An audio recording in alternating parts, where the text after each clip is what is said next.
आप लोग को एक राज की बात बताऊं तो हमारा न्यू ड्रामा लॉन्च होने जा रहा है जिसका नाम है धना वे अरमान।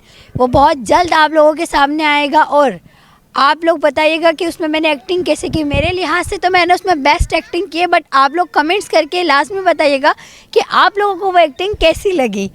और लाइक करिएगा, कमेंट्स करिएगा, फॉलो कीजिएगा। ओके।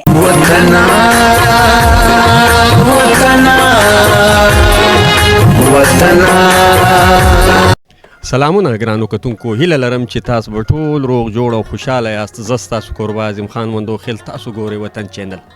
ګرانو کتونکو، د کراچۍ په ښار کې موجود یم، د یو ډرامې په سیټ باندې موجود یم چې د دې ډرامې نوم دی د ناوې ارمان. دا ډرامه به ډېر زر په یوټیوب چینل باندې ریلیز شي.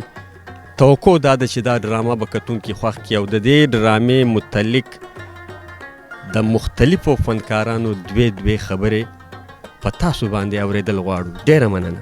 अस्सलाम वालेकुम गाइस, आप सब लोग कैसे हैं? जैसे कि आप लोग जानते हैं मेरा नाम मिरहा है, मैं एक मॉडल हूँ और हमारा न्यू ड्रामा आ रहा है पश्तो। चैनल का नाम है 3 पश्तो, ठीक है।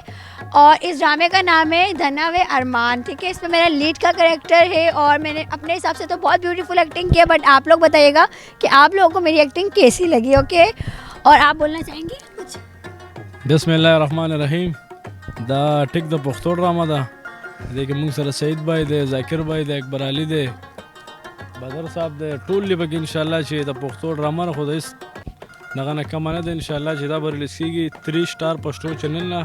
د دې ډایرکټر اکبر علي دی، پروډیوسر ذاکر بھائی دی، او انشاءالله دا به راځي د 3 سټار پښتو چینل نه. السلام علیکم.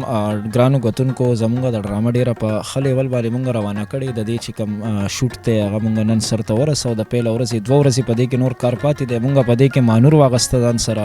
مانور چې دا هغه په ډېر ښه ایکټینګ کې لکه خپل سکلز دي د ایکټینګ او په ښه لیول دیم کار وکړو. په دې ډرامه کې چې دی زه په خپله به ذات خود یو کیمرامین یم او په دې کې زما خپل کرکټر هم دی. تاسو همیشه چې یو ډرامه ګورئ نو ستاسو دپاره هغه 1.5 غنټه 1 غنټه ډوریشن وي، تاسو هغې ته ګورئ، خو د هغې په بیکګراؤنډ کې چې کوم مونږ په دې کې خواري کوو، کوم زمونږ تکلیفونه وي، لوکیشن ارینج کولی، کرکټر ارینج کولی، په هغې باندې بیا زمونږ د پروډیوسر صاحب بجټ راځي. د هغې نه علاوه چې په دې کې کمې ریټیک وي، نو دا خواريانې د دې صرف مونږ ته پته وي، دا مونږ په سکرین نشو راوستی. او مونږ سره دلته کې موجود دی بدر صاحب. بدر صاحب به زه راغواړم دی خو چې بدر صاحب راشي او خپل لږ په دې ډرامه باندې اظهار خیال وکړي لږ. نو بدر صاحب وایي. السلام علیکم. وعلیکم السلام. بدر صاحب څه د ډرامې کې تا کرکټر وکړو د والد، نو ستا څه جرني وه د ډرامه باره کې؟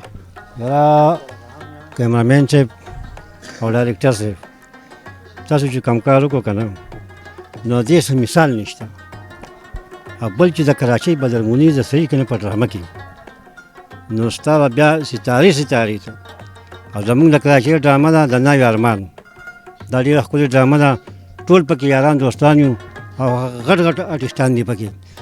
زمونږ دا احمد بھائی دی، دا ایډیټر هم دی، کیمرامین هم دی، ډایرکټر هم دی. ډېر ښکلی کار کوي او ډېر مزیدار کار کوي که نه. خو دا ډرامه به انشاءالله تعالی تاسو وګورئ. دا د فسټ ټایم دا 2مه ډرامه ده که 3مه ډرامه ده، خو دا به ډرامه وي.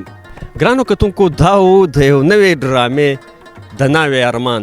د دې په حواله په دې ډرامه کې چې کومو فنکارانو د خپل فن مظاهره کړې ده، د هغو دوې د خوند خبرې تاسو واورېدې.